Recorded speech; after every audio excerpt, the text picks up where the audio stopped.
ನಗರದಲ್ಲಿ ಹಿಮ್ಸ್ ಸಂಸ್ಥೆಯ ಅಡಿಯಲ್ಲಿ ನಿರ್ಮಾಣಗೊಂಡಿರುವ ನೂತನ ಕಟ್ಟಡದಲ್ಲಿ ಹೃದ್ರೋಗ ಮತ್ತು ಕ್ಯಾನ್ಸರ್ ಚಿಕಿತ್ಸಾ ಆಸ್ಪತ್ರೆಗಳನ್ನು ಆರಂಭಿಸುವಂತೆ ಆಗ್ರಹಿಸಿ ರೈತ ಸಂಘ ಹಾಗೂ ಹಸಿರು ಸೇನೆ ನೇತೃತ್ವದಲ್ಲಿ ನೂರಾರು ರೈತರು ಜಿಲ್ಲಾಧಿಕಾರಿ ಕಚೇರಿ ಎದುರು ಪ್ರತಿಭಟನೆ ನಡೆಸಿದರು.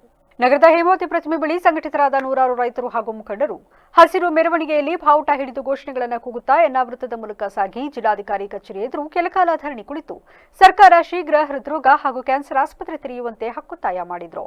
ಈ ವೇಳೆ ರೈತ ಮುಖಂಡ ಆನೆಕೆರೆ ರವಿ ಮಾತನಾಡಿ, ಹಿಮ್ಸ್ ಸಂಸ್ಥೆಯು ನೂತನ ಕಟ್ಟಡಗಳನ್ನು ನಿರ್ಮಾಣ ಮಾಡಿ 2 ವರ್ಷ ಕಳೆದಿದೆ. ಆದರೆ ಇದುವರೆಗೂ ಈ ನೂತನ ಆಸ್ಪತ್ರೆ ಕಟ್ಟಡಕ್ಕೆ ಬೇಕಾದ ಯಂತ್ರೋಪಕರಣ, ವೈದ್ಯಕೀಯ ಸಿಬ್ಬಂದಿ ಹಾಗೂ ಇತರೆ ಮೂಲ ಸೌಕರ್ಯ ಒದಗಿಸಿಲ್ಲ.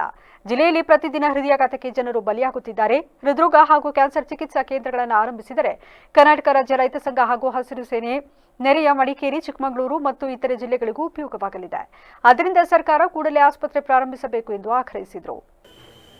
ಏನಿವತ್ತು ನಮ್ಮ ಜಿಲ್ಲೆಯಲ್ಲಿ ಹೃದಯಾಘಾತದಿಂದ 2 ದಿನಕ್ಕೊಬ್ಬರಂತೆ 45 ಜನ ಸಾವನ್ನಪ್ಪಿದ್ದಾರೆ. ಅದು 40 ವರ್ಷದ ಒಳಪಟ್ಟವರು ಅರ್ಧದ ಮೇಲೆ ಇದ್ದಾರೆ. ಇಂಥ ಸಂದರ್ಭದಲ್ಲಿ ಸರ್ಕಾರ ಏನು ಕೋಟಿ ಅನ್ನೋ ಜಾಗದಲ್ಲಿ ಹಾಸ್ಪಿಟ್ಲ್ ಕಟ್ಟಿ 5 ವರ್ಷ ಆಗಿದೆ. ಗಂಧದ ಕೋಟಿ 5 ವರ್ಷ ಆಗಿದೆ. ಇಲ್ಲಿವರೆಗೂ ಅದ್ರ ಬಗ್ಗೆ ಚಕಾರ ಇಲ್ಲ. ದುಡ್ಡನ್ನು ಸಂಪೂರ್ಣವಾಗಿ ಖರ್ಚು ಮಾಡಿದರೆ, ಕೋಟಿಗಟ್ಟಲೆ ದುಡ್ಡನ್ನು ಖರ್ಚು ಮಾಡಿದಿರಿ.